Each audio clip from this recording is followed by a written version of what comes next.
Hello and good evening. Today I will be sharing my thoughts on how to prepare yourself for a leadership role. You see, it is a misnomer that leaders are born. Leaders are never born, but then they can be groomed. Leaders can be trained. So this is what all the training in the officers academies, training in the various universities, colleges, and institutions is about. That we are training the future leaders. So there are various characteristics or habits which a leader should have, and they can be inculcated with practice. So the first and the foremost characteristic is knowledge. You have to have knowledge about the role that you want to play, the field that you want to go in. You cannot be a leader unless you have thorough knowledge. Even if you are placed on top of an organization, you cannot be respected by the people below you, your subordinates, unless you have the knowledge more than them. So that knowledge obviously can be gained. You can study, you can have experience, you can make notes, you can have ideas, you can do research, and you can find time to express, make questions, find answers. So that's how your knowledge grows. So that is the first and foremost requirement. The second requirement of a leader is stamina. The stamina being both physical as well as mental. You have to be strong, you have to be physically capable of working hard, whichever field you are in.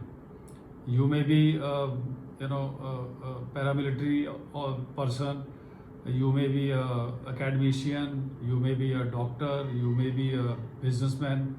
You have to have the capability to work long hours, to have mental stamina to bear a lot of stress and strain.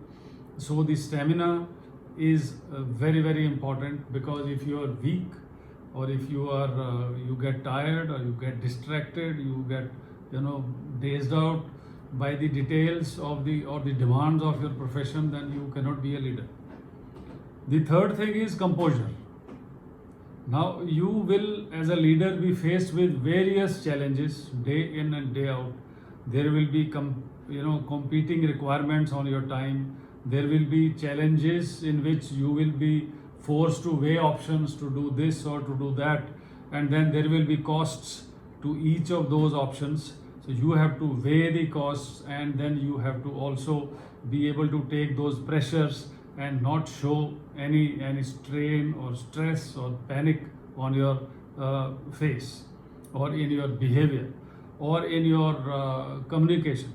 So apart from the other skills which a common leader should have, he is an effective leader if he has the composure not to be disturbed or distracted by the turn of events which are not to his favor. And the next one is charisma. A leader should have the charisma. The charisma can be cultivated, it can be natural. The charisma is your personality, how charming you are, how a good conversationalist you are, physically how you maintain yourself, how do you groom yourself, how do you conduct yourself. So all those things which beholden your subordinates or your colleagues to you, because they feel, okay, yes, this is a man who is in control of the things. So the charisma plays a very important role in the carrying forward of the legacy of a leader. It could be cultivated.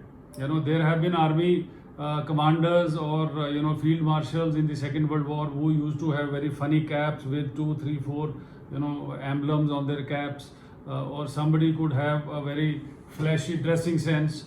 Somebody could be very imposing, and he may be very strong and well built with a baritone voice. So it contributes to your persona. There were officers or leaders like Winston Churchill, who used to be very famous with his cigar. So there are various factors to that. So you must make sure that the charisma which you have is also very effective. It can be used like a tool.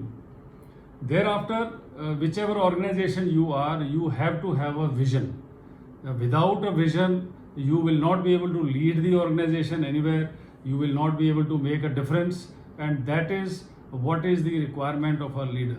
You have to lead the organization. You have to take it from one place to another place, or a higher place, a better place, and for that you have to plan. You have to marshal the resources, and for that you will require a basic plan. Okay, I have to take from place A to place B.